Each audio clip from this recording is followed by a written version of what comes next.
Bismillah, Assalamualaikum warahmatullahi wabarakatuh. Hari ini kita akan membahas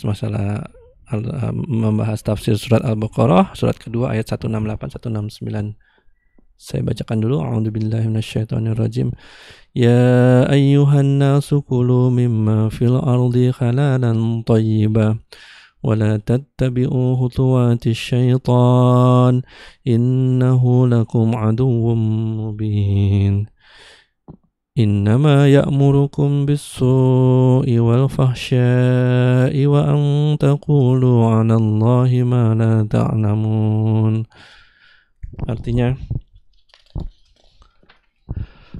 wahai manusia, makanlah dari apa yang ada di bumi ini yang halal dan baik, dan janganlah kamu mengikuti langkah-langkah syaitan. Sungguh syaitan itu musuh yang nyata bagimu. Sesungguhnya syaitan itu hanya menyuruh kamu agar berbuat jahat dan keji dan mengatakan apa yang tidak kamu ketahui tentang Allah. Nah, jadi di ayat ini Allah telah menyatakan bahwa makanlah dari makanan yang halal dan baik yang terdapat di bumi ini. Semua makanan itu yang ada di bumi ini pada dasarnya adalah halal kecuali apa yang Allah haramkan dalam syariatnya. Jadi yang halal itu banyak banget, yang haram itu cuma sedikit. Dan janganlah kamu mengikuti langkah-langkah setan. Sungguhnya setan itu musuh yang nyata bagimu.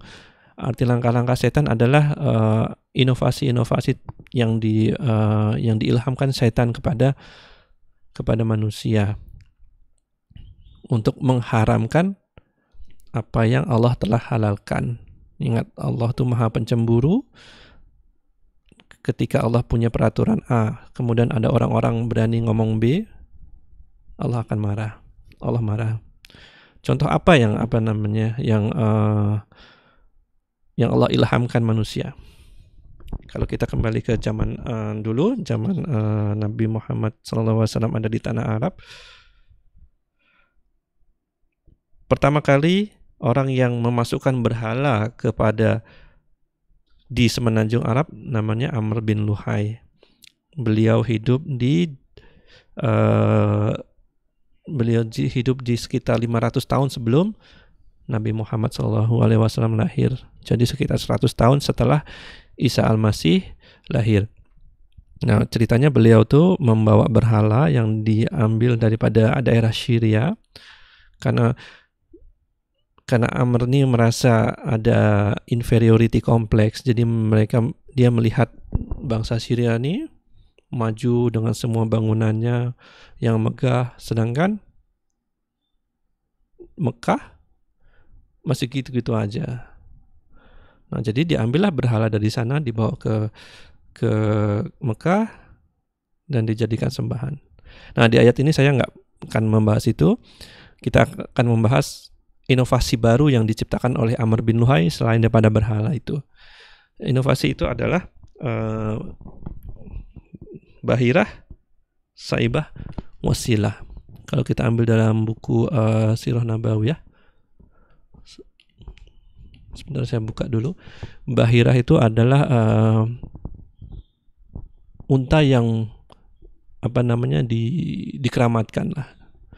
Jadi unta itu telinganya dibelah, kemudian tidak boleh ditunggangi, susunya tidak boleh diminum dan tidak boleh disembelih. Itu namanya al-bahirah. Saibah adalah unta yang dijadikan kurban untuk sembahan mereka, dipersembahkan kepada sesembahan mereka. Nah, unta ini, maaf saya tadi mengatakan kurban, ini unta yang dibiarkan hidup. Unta ini nggak boleh ditunggangi, susunya nggak boleh diminum dan dagingnya tidak boleh dimakan. Jadi kalau dia mati seperti itu aja, tidak boleh dimanfaatkan untuk dimakan. Nah, hal ini Allah berfirman dalam surat ini karena Allah sangat membenci tingkah laku yang mengharamkan benda-benda yang halal. Allah sudah tentukan ini halal, tapi kalian manusia pintar-pintar membuatnya jadi haram. Itu adalah salah satu contoh daripada apa yang Allah firmankan dalam surat Al-Baqarah ayat 168, dan janganlah kamu mengikuti langkah-langkah syaitan dalam hal makanan yang sudah ditentukan halal jadi haram. Nah, kemudian ayat berikutnya, innama ya'murukum bis-su'i wal fahsya'i wa an taqulu 'alallahi ma la ta'lamun. Sesungguhnya syaitan itu hanya menyuruh kamu berbuat jahat dan keji dan mengatakan terhadap Allah apa yang tidak kamu ketahui. Nah, apa yang kamu tidak mengatakan apa yang tidak kamu ketahui tentang Allah. Jadi perbuatan-perbuatan yang tidak ada dasarnya, perbuatan-perbuatan yang Allah tidak pernah bilang itu sama sekali, tanpa ada dasarnya ilmu, seperti yang kita sampaikan tadi tentang Bahirah dan Sa'ibah. Itu dulu. Terima kasih. Assalamualaikum warahmatullahi wabarakatuh.